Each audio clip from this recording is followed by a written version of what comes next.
once you learn it or once you know about it and someone tells you what's going on, how could you not advocate for yourself and your family and your clients to be able to build and live in a healthy environment?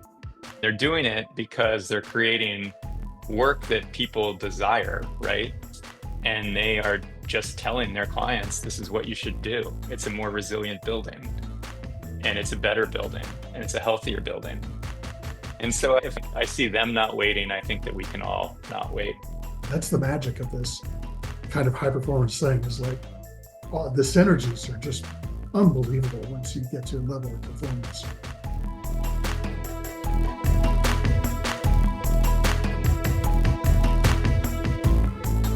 Hello and welcome to the Reimagine Edit, a special series of the Passive House podcast that shares curated insights from our experts in residence at the Reimagine Buildings Collective, our membership community of building professionals stepping up to tackle climate change.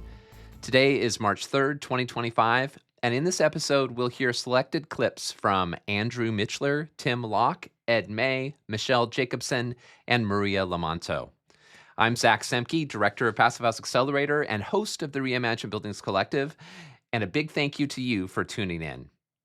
Let's dive right in, starting with Andrew Michler. Andrew has focused on high-performance building design and materiality since 1993. He's the author of the book Hyper-Localization of Architecture and the principal of the design group Hyperlocal Workshop. He's also co-founder of Passive House Rocky Mountains.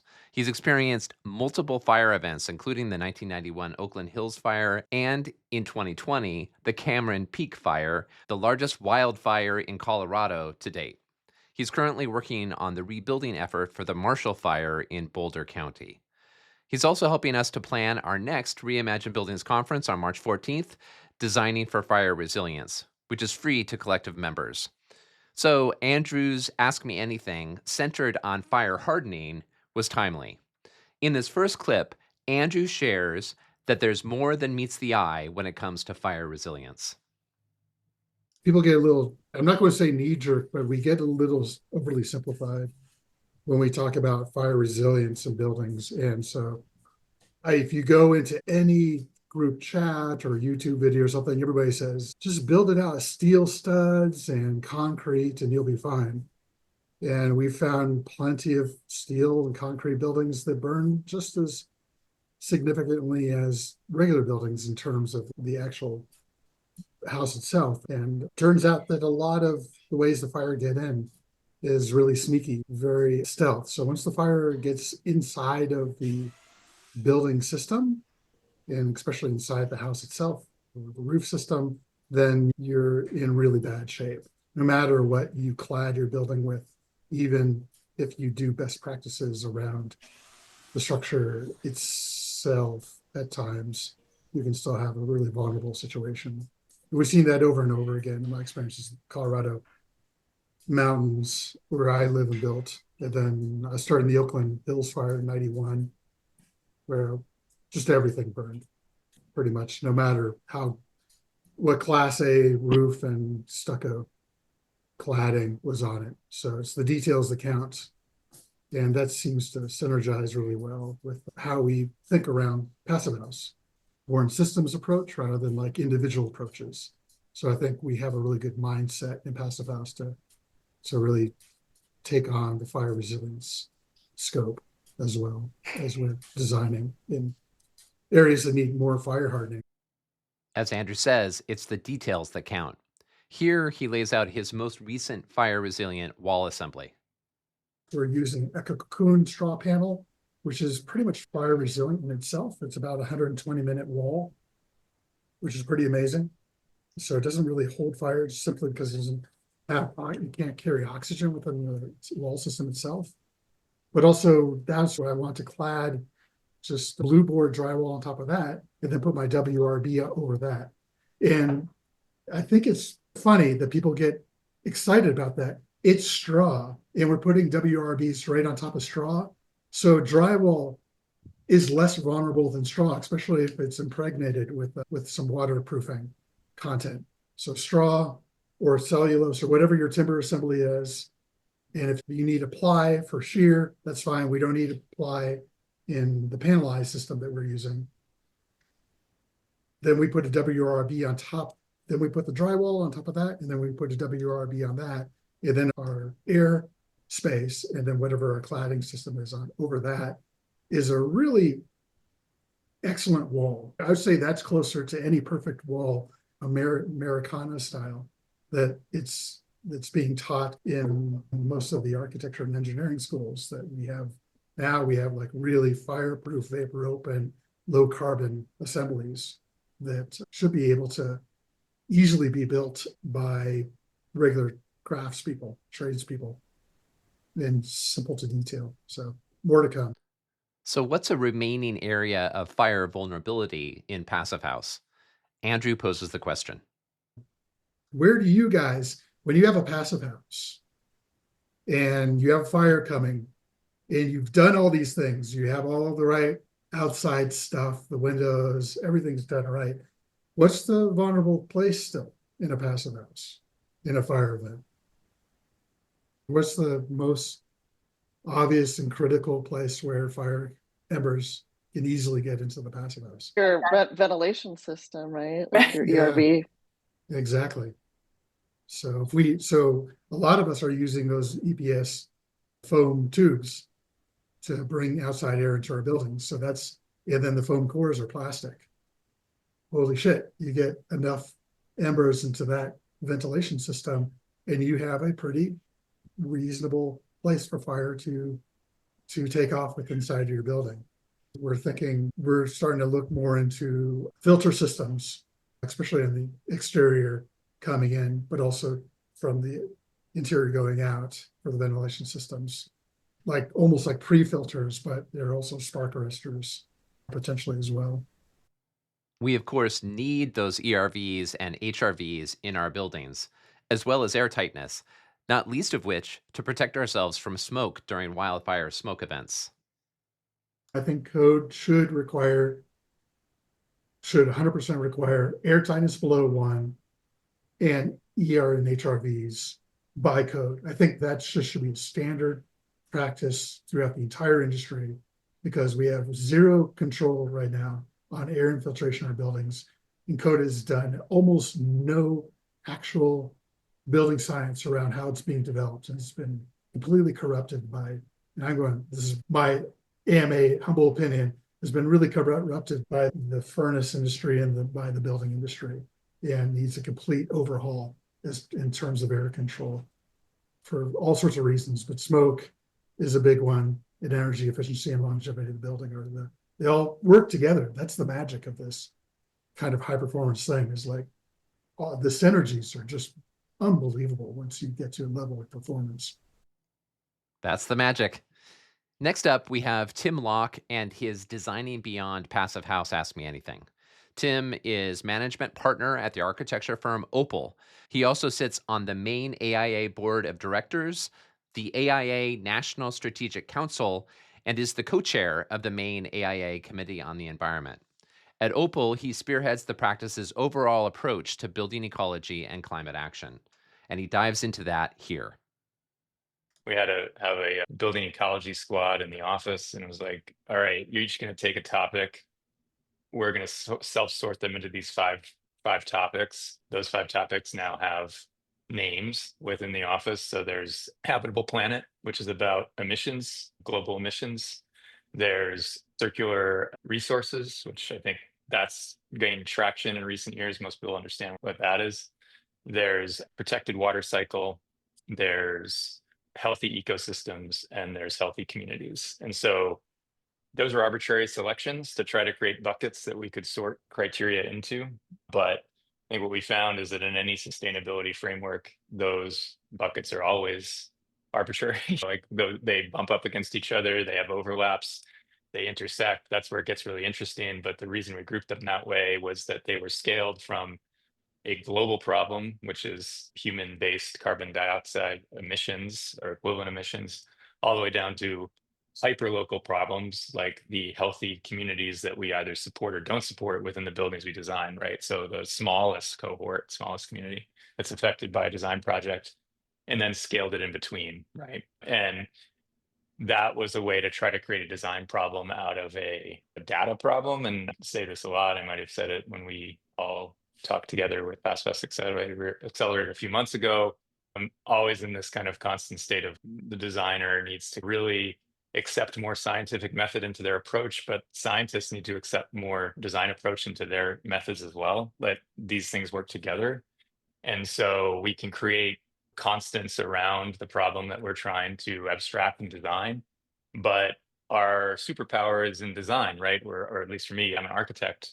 And so I don't want to not make a design problem. Can I design this framework to be generative, to be beneficial, to be impactful? And can we get to 80% conservation like we did with energy in Passive House in all these other ways? And the answer might be no, like I don't know yet. Like we've only really had it in the office for 2.5 years now. So we've had a few big projects that we can measure across that framework. But yeah, it's exciting to try. And I think that it's always exciting to see how we can do more, be more impactful by just doing less and using less. That holistic approach and that striving to apply the frame of 80% improvement borrowed from Passive House to all aspects of ecological design are inspiring and necessary. But how are those values being disseminated across the industry and policymaking? I find myself more and more leading into my design education from 2.5 decades ago as a way to kind of market these ideas in a more effective way than I ever thought I would in the middle of my career when I first started engaging with ecological design in a serious way. Like then I was like super excited about the data, but the more I got into that, I realized that was a smaller and smaller group, the more specific the data became. So I find myself for dissemination leaning more on design tools than on numbers. This is probably the wrong cohort for that, but I've found that it's pretty effective and can get a pretty large stakeholder group, say on a public project, on board with a highly sustainable set of criteria without having to scold or level set in ways that people think is scary or hard or costly. So I guess I really believe in the power of disseminating through example, and example being great transformative design when we're talking about buildings specifically. If we're talking about disseminating information amongst ourselves, say as a building and design industry, I think that we're at a point in history where if you're not open source with how you're acquiring your information, your data, and how you're deploying it, then you're more on the side of a gatekeeper than I would like to feel comfortable with. Like, I think the reason that we made that framework is because we wanted to share outwardly how that was successful for us. That's offered by creating those 5 criteria or 5 buckets was arbitrary, yes, as I said, and it was about community scale, but mostly it was me responding to what I was hearing back from clients is I'm really excited about doing something that's good ecologically, but I don't understand any of this. What's my way in? So if I diversified the criteria, then somebody who's really just mostly interested in their kids falling asleep in class in a school building can learn how that is potentially related to these other energy saving issues, right? That are totally foreign to them. And I wanted that to potentially be something that anybody could take to any client, to any person that they know, and advocate for the intersectionality of these criteria. And that it's really for everybody. It's for us all to feel healthy. It's for us all to feel safe. It's for us all to feel resilient. And that was long-winded, and I'm sorry, Eric, for that, but I think it's really a two-pronged thing, right? It's how we talk to each other and don't withhold our information that we're learning and be honest when we're wrong, and how we talk to the public in ways that aren't, I don't know, belittling of the knowledge base they have and using the tools at our discretion that are great motivators for change. Tim was then asked about the role of AHJs, or authorities having jurisdiction, like building inspectors and code bodies, in driving change. I will say personally, if you're asking me the question, it's not, to be totally honest, it's not something I think about a ton. I think that the average, if you think about like the average building, we see that continuing to get better. And it takes a vanguard of designers and stakeholders willing to go well beyond what's merely acceptable in order to continue to move that average. And I don't see a lot of evidence in history. I'm a kind of like, I like reading history. I like reading political history a lot. I like reading sociology a lot. There's not a lot of evidence of that average being the progressive vanguard, right? So if I think about an AHJ as something that we need to pull along, to me, I like to turn more to the public and create critical mass in my client groups as big a scales as they can to show that it's possible, so that the next project you can maybe have a case study that allows you to move that a little bit forward. I really, and I've said this in speaking engagements many times, like I know it's hard, and I'm not saying this is your issue necessarily at all specifically, but I think that waiting for the AHJs, and I know that's not what you're asking, is really a non-starter to me. It's building specifically, maybe not so much design, but building. The construction industry is, I think it was like a Forbes article a few years ago that said it's the most conservative, least progressive industry in the entire country. And I'm talking about the US alone here. I don't know about other countries. I know I have people from other countries on the call. Hi, Lloyd. But I think that's an industry that's built on repetition, that's built on consistency, and is adverse to change. And it's up to us to show that it's possible as the vanguard. I have no expectation of the AHJs being part of that solution. I'm going to be totally blunt on the AMA today. I think it's up to us to make that a reality that then can be modeled. And we can use other models in other jurisdictions which have made significant advancements as well. But I know architects all over the country that are doing net zero passive house proximate projects that don't even understand passive house. They're colleagues of mine. Some of them are very famous award-winning architects. Some of them are working in the Deep South. Some of them are working in the Southwest areas where there's zero penetration to the AHJs, and they're doing it. And they're doing it because they're creating work that people desire, right? And they are just telling their clients, this is what you should do. It's a more resilient building, and it's a better building, and it's a healthier building.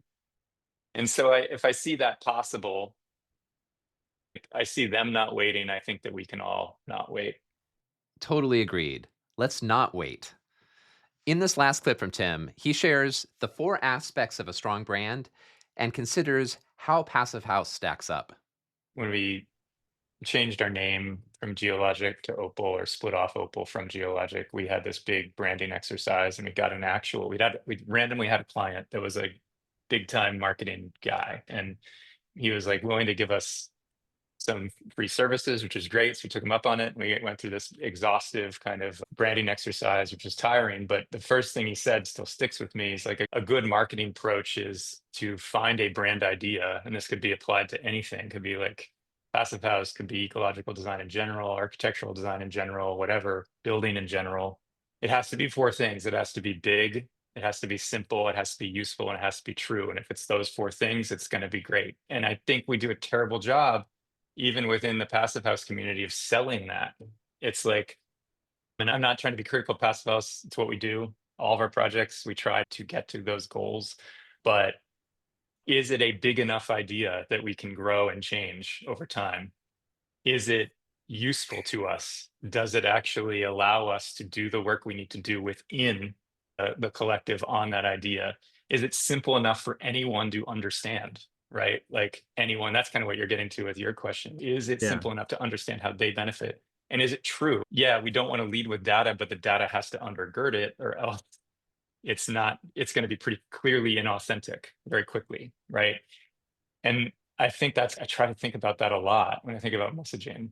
It's like, how are we doing those 4 things?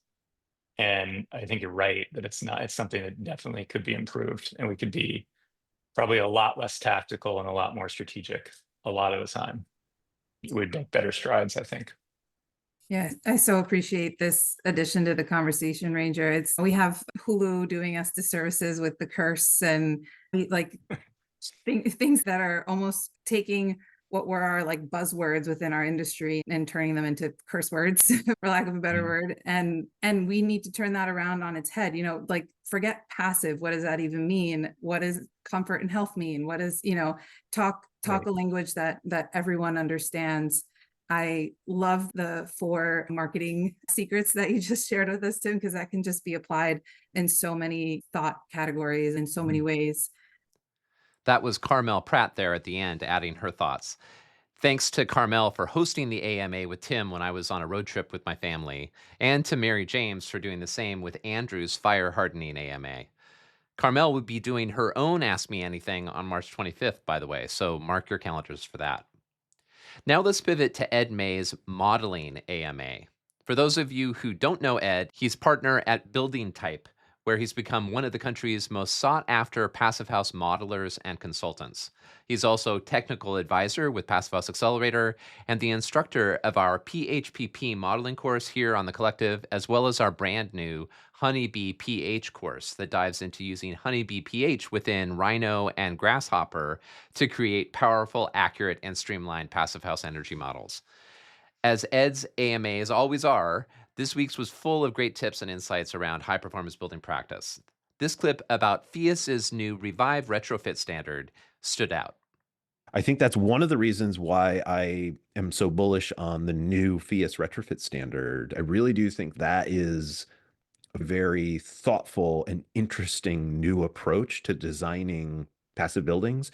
So the new FIAS retrofit standard, the Revive standard, says don't do annual energy modeling, don't do daily peak load modeling. Instead, what you want to do is you want to simulate a power outage during a heat wave in summer and design your building for that. And then simulate a power outage during a cold Arctic blast in winter and design your building for that. And you have to balance those two survivability periods against a total life cycle carbon emissions cost. And so it's a completely new way of looking at a passive building that does away with annual energy calculations in favor of carbon emissions.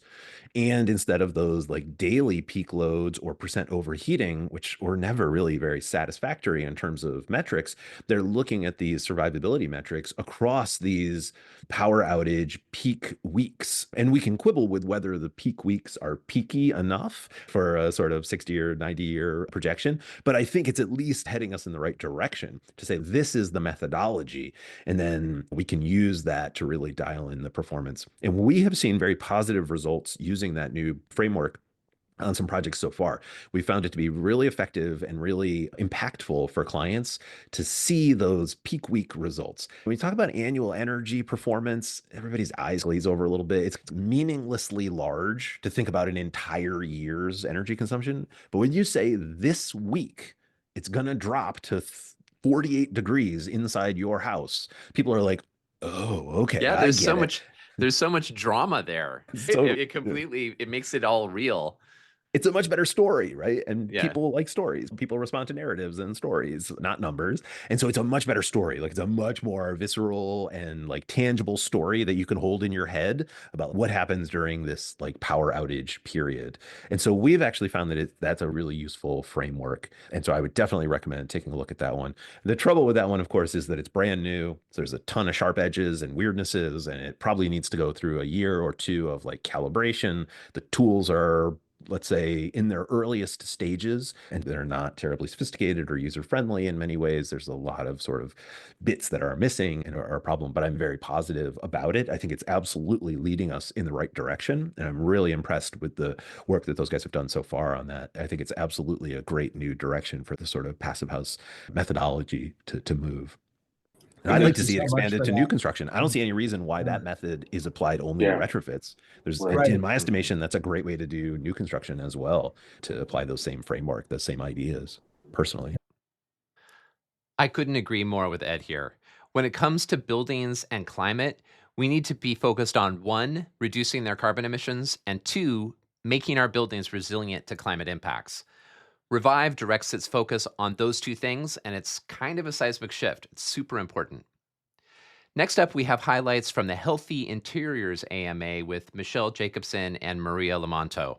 Michelle's and Maria's work focuses on ensuring that the high-performance buildings we're creating are healthy inside. They're co-partners at the interior design firm Design GLXY, and both hold multiple certifications and leadership positions in the healthy and sustainable materials space. In this clip, they emphasize the importance of looking beyond VOCs when it comes to the materials choices we make for our projects. I started by asking, what mistake did they commonly see that we should try to avoid? I don't know that I'd want to say it was a mistake, but the fact perhaps it's that you don't have all the education or all the tools. And the first thing I could think of, and only just because we came from KBIS out in Las Vegas, the Kitchen and Bath Show, where we were speaking with a new vendor of mineral paint. And I think the idea, and what's to their credit, the Sherwin-Williamses and the Benjamin Moores of the world, that those are generally the first two thoughts of, okay, we've got to put paint on the walls of our building. And I think many people don't realize that when they do choose or specify a standard brand paint, they're adding plastic to their walls.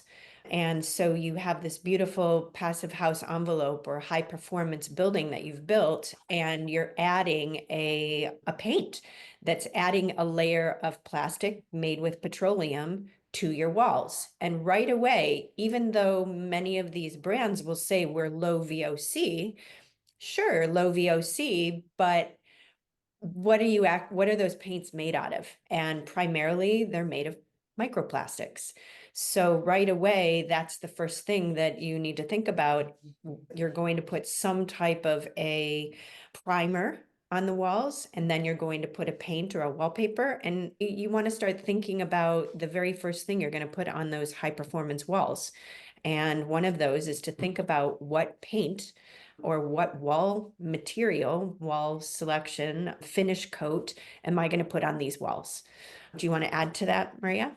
Yeah, I do. I would say, in addition to what Michelle said, two of the places where I always hate to say that something is a mistake, I think it's a learning opportunity.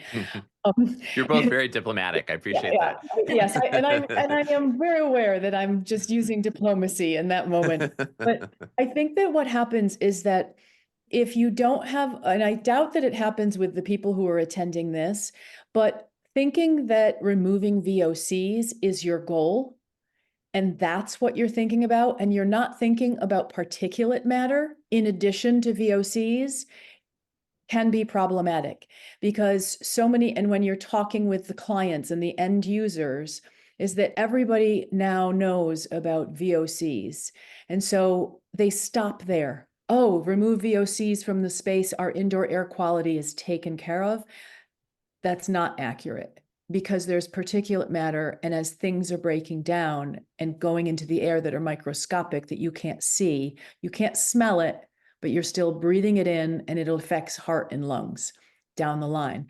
So attaching like the goals to VOC is, I think, one problematic approach. I'll use an example that pertains more to furniture because it's an easy one. It's like a low-hanging fruit.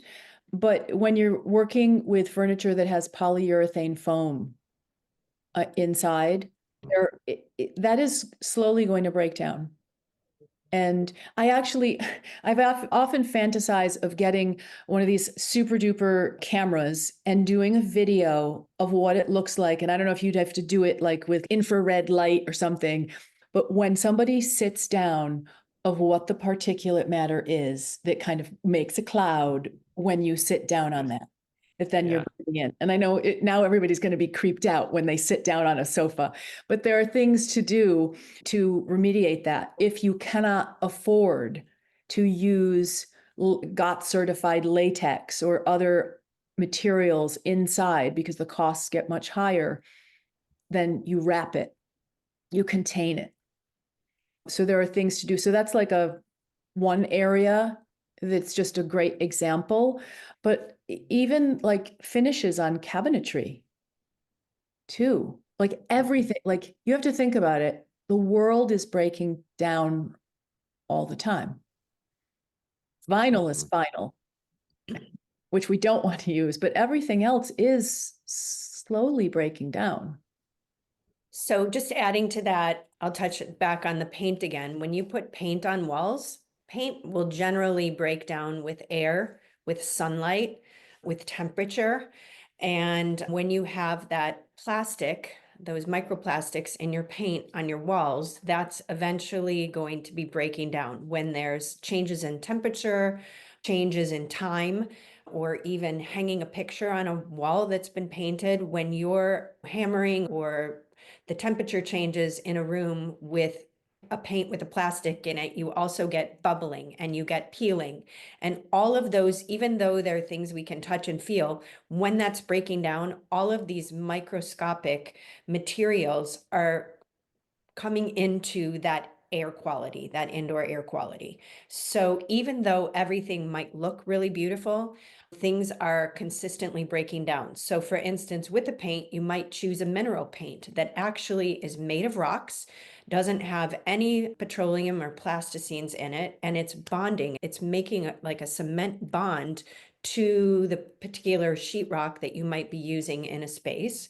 Or even if you're painting stone or brick or something like that, it will have a bond, but then it's not breaking down. It's as much as like picking up a stone and sort of being able to put it on the exterior of your wall.